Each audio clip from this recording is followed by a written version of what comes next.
আজও মাছ দিয়েই শুরু করলাম। নুন মাখিয়ে নিয়েছি মাছ, এবারে তেলের মধ্যে দিয়ে দিলাম।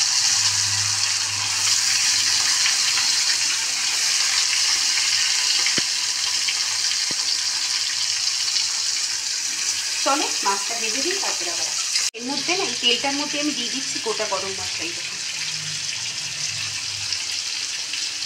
এবার দিয়ে দেবো এই যে পেঁয়াজ গ্রেট করা, রসুন, তারপরে দিয়েছি আপনার লাল লঙ্কা, মানে কাশ্মীরি লঙ্কা, রসুন টসুন সব একসাথে দিয়ে দিয়েছি, কারণ আমি মাছটা তুললাম না। এবার এটা একটু মাছের মধ্যে হালকা করে মশলাটা হয়ে যাক, এর মধ্যে আমি দিয়ে দেবো এই যে হলুদ, আর দিয়ে দিচ্ছি নুন। চলুন তারপরে দেখাচ্ছি। এর মধ্যে দিয়ে দেবো হচ্ছে টমেটোটা। টমেটো আমি কিছুটা গ্রেট করেছি, আবার কিছুটা এমনিও দিচ্ছি। চলো সাথে থাকি বন্ধুরা। আজকে যে মাছটা বানাবো তার জন্য দিয়ে দিয়েছি টমেটো, কাঁচা লঙ্কা, আদা, আর দিয়ে দিলাম গোটা কাজু 3টে। কিশমিশও দিয়েছি, এই যে দেখা যাচ্ছে কি কিশমিশ দিয়েছি।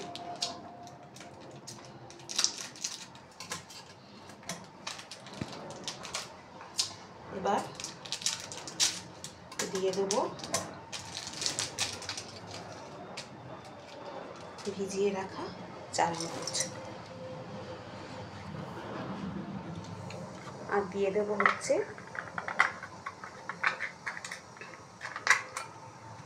দই।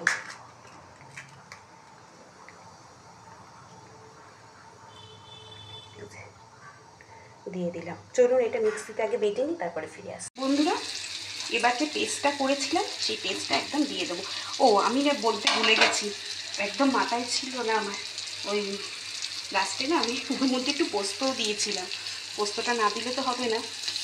এই পুরো মশলাটা একদম গ্যাস সিম করে এটা করে আমি ঢেলে দিলাম। আর ঘি গরম মশলা আমি যখন ওর মধ্যে ছিল পেঁয়াজ টিয়াজ তার মধ্যেই দিয়ে দিয়েছি। একটু তাড়াহুড়োর মধ্যে আছি বন্ধুরা।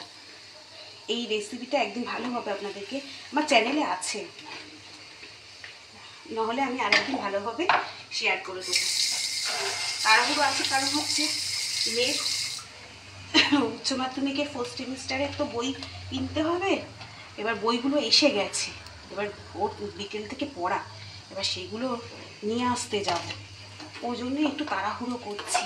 এবার যার দোকান থেকে বই আনতে যাব সেই আবার দোকান বন্ধ করে দেবে, ও থাকবে না 2 দিনের জন্য, কোথায় যাবে? এবার বইগুলো না হলে তো মেয়ের তো পড়া হবে না, না? ওর জন্য একটু তাড়াহুড়ো করছিলাম বন্ধুরা, কিছু মনে করবেন না। রেসিপিটা দেখতে চাইলে আমি একবার ভালো করে দেখিয়ে দেবো, আমার চ্যানেলে আছে এর আগে। যারা নতুন তাদের জন্য আমি এটা বললাম। চলুন এটা ফুটে যাক, ফাইনাল লুক আপনাদের সাথে শেয়ার।